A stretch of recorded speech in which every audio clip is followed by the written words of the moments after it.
Salut à tous, je suis Guillaume de JC Neobank Banque en ligne. On se retrouve dans une toute nouvelle vidéo pour parler des 5 points négatifs que l'on peut avoir avec une carte à contrôle de solde. Et oui, 5 points négatifs, on va voir cela ensemble. Je vous dis tout après le générique. C'est parti.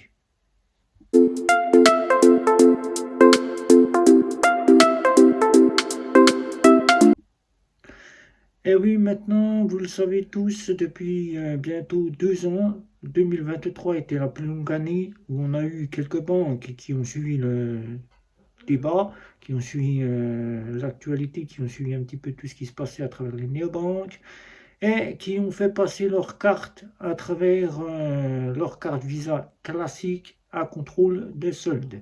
Certaines banques en ligne telles que Bourse-Banque est passée totalement à contrôle de solde, a rejoint Bourse-Banque qui depuis 2020, Bourse-Banque a passé toutes leurs cartes à contrôle de solde et maintenant on le voit, le contrôle de solde arrive de plus en plus dans notre portefeuille.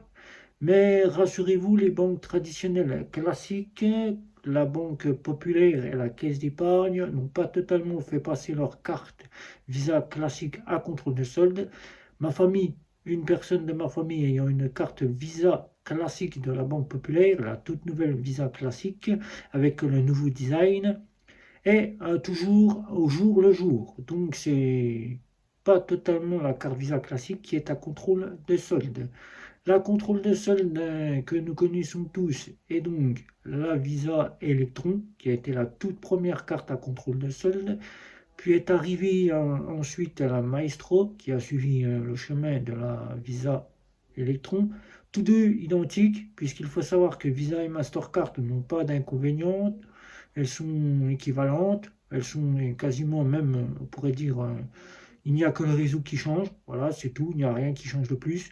Vous avez exactement la même chose que si vous avez une Visa dans votre portefeuille et que votre voisin a une Mastercard. Il aura exactement la même chose que vous. C'est pareil pour la débit différé, il aura exactement la même chose que vous.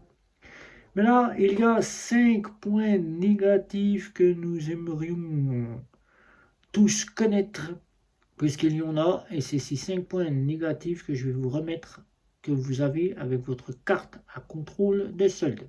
Il faut savoir que la contrôle de solde, on la retrouve maintenant de plus en plus, puisque depuis 2012 est arrivé les comptes néobancaires et fintech. Je dis plutôt les fintech, puisque ça a démarré plutôt par fintech, et qui, au final, maintenant, de plus en plus de fintech passent dans le domaine de la néobanque pour changer quasiment leur statut et se débarrasser de leur empreinte fintech.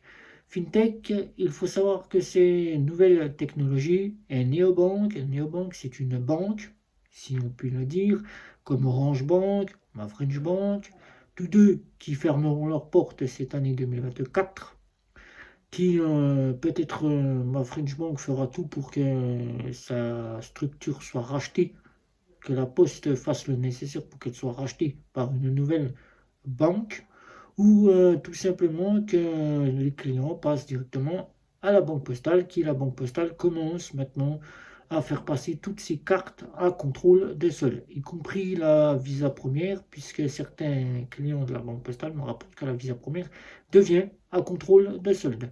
Contrôle de solde qui est donc quasiment une carte auquel vous payez, vous êtes débité instantanément dès que vous êtes à la caisse. Votre solde de compte se met à jour instantanément. Vous n'êtes donc plus au jour le jour à attendre 24-48 heures. Vous savez tout de suite à la sortie de la caisse ce qu'il vous reste sur votre compte et vous avez une meilleure gérance. Mais il existe 5 points négatifs que nous allons voir dans cette vidéo et ça c'est des points que j'ai pu remarquer tout au long depuis 2020 auxquels j'ai eu en ma possession beaucoup de cartes Visa ou beaucoup de cartes Mastercard à contrôle de solde. Il y a les cartes de nos fameuses néobanques, mais je suis quand même reparti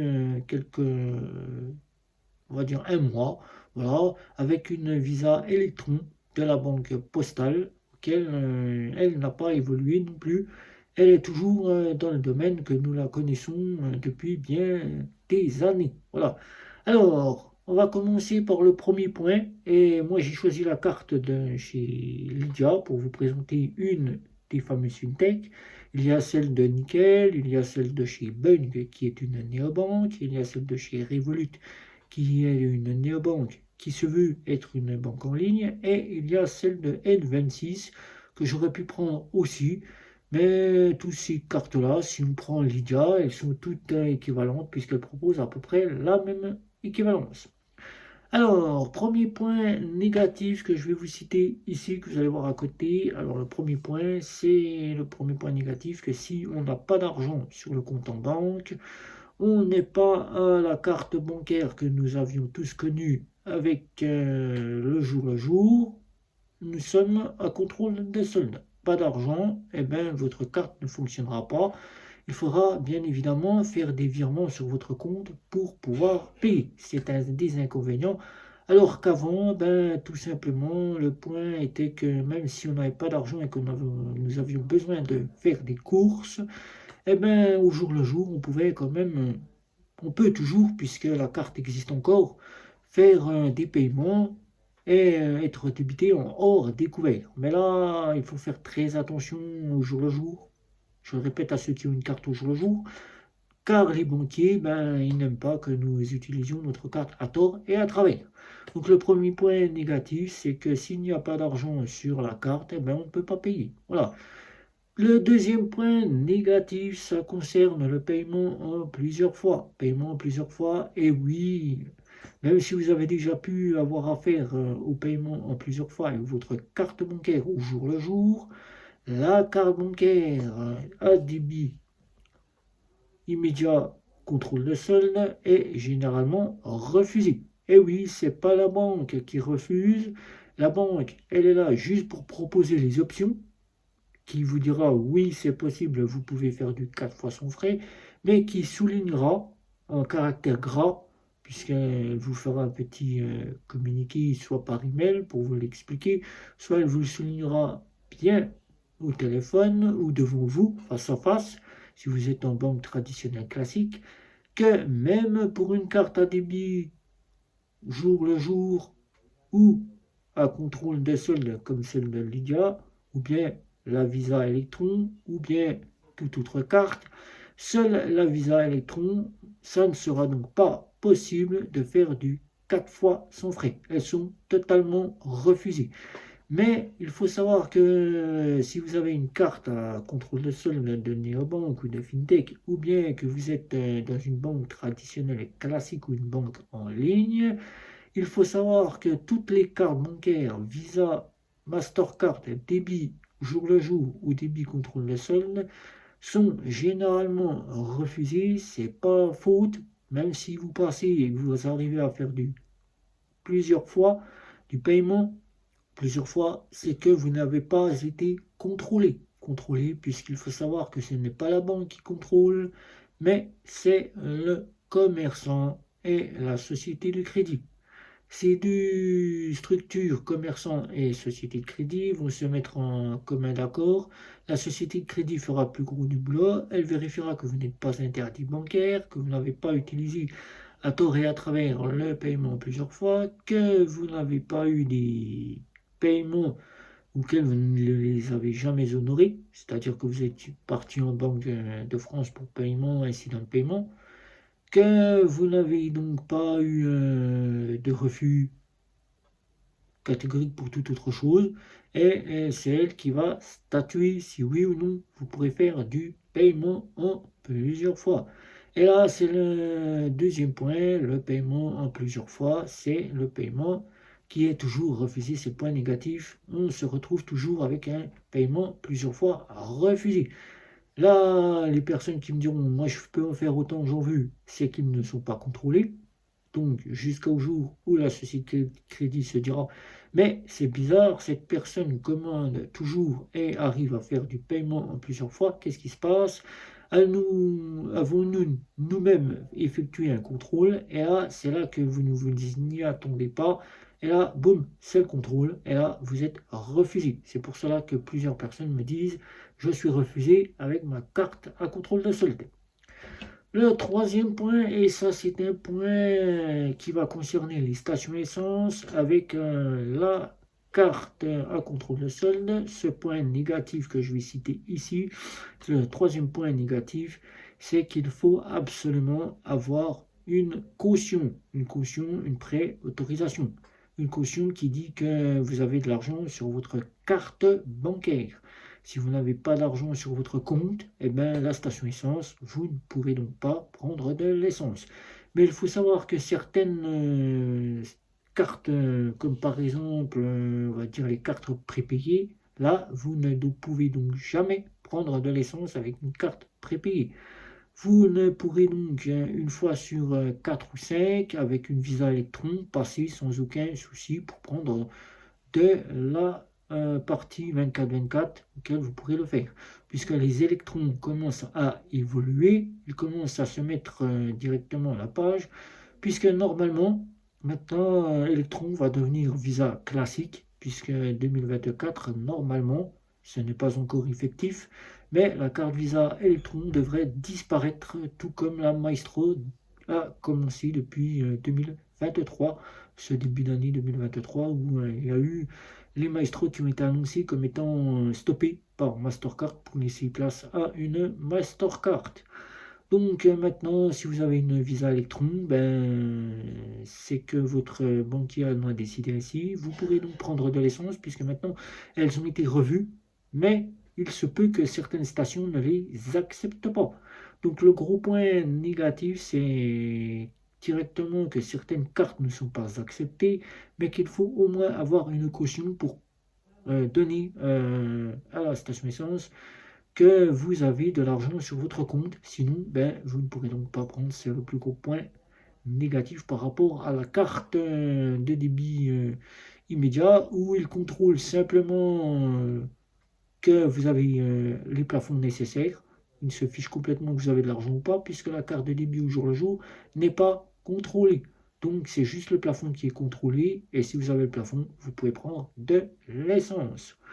Le quatrième point, et ça c'est un point avec cette carte bancaire, la location de véhicules et la location d'hôtel. Vous ne pouvez donc pas faire de location de véhicules et de location d'hôtel. Ce ne sont pas des cartes de débit différé. C'est le plus gros point négatif. Ce n'est pas une carte qui est effective pour faire de la location de véhicules, bien qu'il n'en existe qu'une seule et que personne n'y prête attention et qu'il faudrait l'avoir au moins dans son portefeuille. Bunk, que vous voyez ici, et c'est seulement la seule à contrôle de solde qui vous donne cette solution de pouvoir faire du locatif. Voilà, de faire de la location de véhicules et de la location d'hôtel, puisqu'elle endosse le crédit sur sa carte bancaire. Donc, elle peut aussi être de crédit, puisqu'il existe 3 types de crédit. Et comme vous le voyez, Bank en fait partie. Donc, c'est la seule et unique auquel, si vous souhaitez faire de la location de véhicules et de la location d'hôtel tout en étant contrôlé, eh ben, vous pourrez le faire. Mais sinon, vous ne pouvez donc pas faire de location puisqu'il demande absolument maintenant une carte de débit différé ou une carte de crédit. Et il existe encore quelques-unes qui peuvent encore fonctionner pour de la location de véhicules et la location d'hôtel. C'est la Visa classique sur certains loueurs qui les acceptent encore, mais qui commencent de plus en plus à passer aux cartes de crédit. Voilà.